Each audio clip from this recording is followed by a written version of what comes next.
میں 1997 میں قبلہ کے پاس تعلیم حاصل کرنے آیا تو میری والدہ نے قبلہ مصطفی صاحب کے ہاتھوں میں ہاتھ دیتے ہوئے کہا کہ میری آرزو ہے جس طرح آپ اللہ رسول کی لوگوں کو باتیں سناتے ہو یہ بھی سنایا کرو۔ وہ 2 سال بعد اللہ کے پاس چلی گئی، راضی بار رضا ہے، ہم نے بھی چلے جانا ہے، لیکن جانے والے تڑپاتے بہت ہیں، مرنے والے یہ بات کیا جانے جینے والوں پہ کیا گزرتی ہے۔ آج ان راہوں کا راہی ہوں، میں پورے پاکستان میں جاتا ہوں، بڑی عزتوں سے نوازا جاتا ہوں، لیکن کبھی کبھی دل میں یہ خواہش ضرور پیدا ہوتی ہے کہ ماں ہوتی پردے میں بیٹھ کے سنتی تو قد کتنا بڑھتا۔ انسان آرزو کرتا ہے کاش میرے ماں باپ ہوتے تو یہ سر پر عزت کی دستار دیکھتے، اپنوں کے بغیر زندگی بڑی ادھوری ہوتی ہے۔ یہ انسانی فطرت ہے بھائی کہ انسان آرزو کرتا ہے کاش میرے ماں باپ ہوتے تو یہ بہار دیکھتے، اور میرے نبی مسلح امامت پہ کھڑے ہیں یار، اور ماں یاد آ گئی۔ اور میرے نبی کی والدہ کب بچھڑی؟ جب حضور کی عمر 6 سال تھی۔ ابوا نامی ایک بستی آئی جہاں میرے نبی کی والدہ آ کر کے رک گئی، بخار نے آ گھیر لیا، اور آپ جان گئی کہ یہ بخار جان لے لے گا۔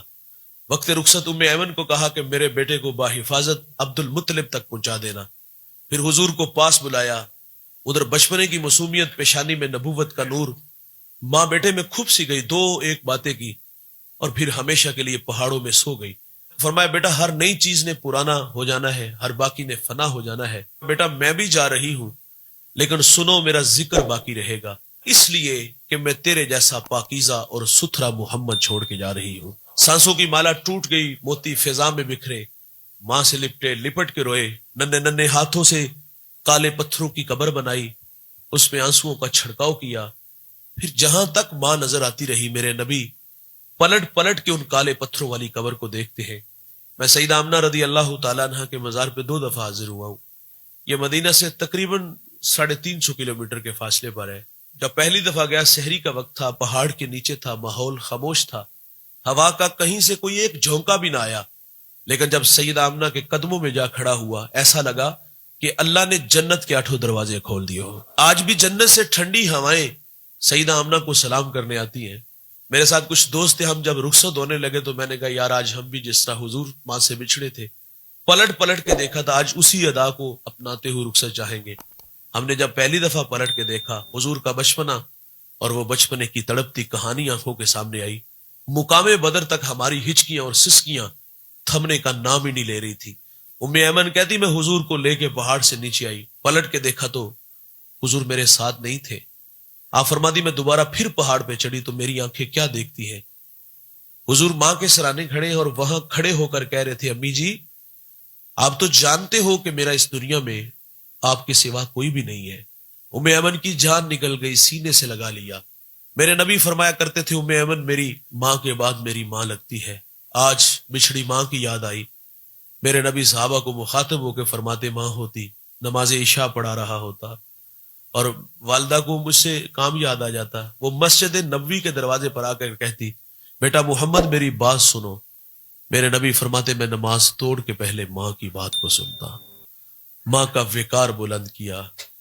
ماں باپ ہیں تو دوست ان کی قدر کرو، ایک بار آتے ہیں یہ دوبارہ نہیں آئیں گے۔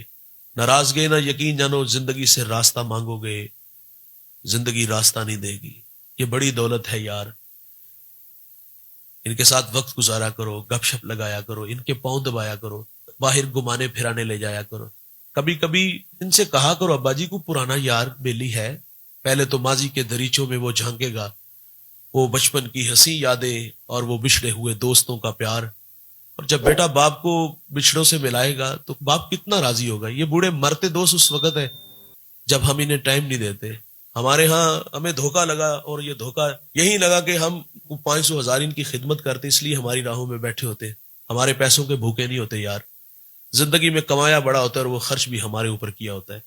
ماں باپ کی آرزو ہوتی ہے کہ ہمارے بچے اب ہمارے ساتھ کچھ وقت گزارے۔ ہم نے پردیس کے دھکے ان کے لیے کھائے، ہم نے فیکٹریوں میں 18 گھنٹے محنت ان کے لیے کی، خواب دیکھتے دیکھتے بوڑھے ہو گئے یار، اور اب ان کی باری آئی تو ہم نے نظریں چرانا شروع کر دی۔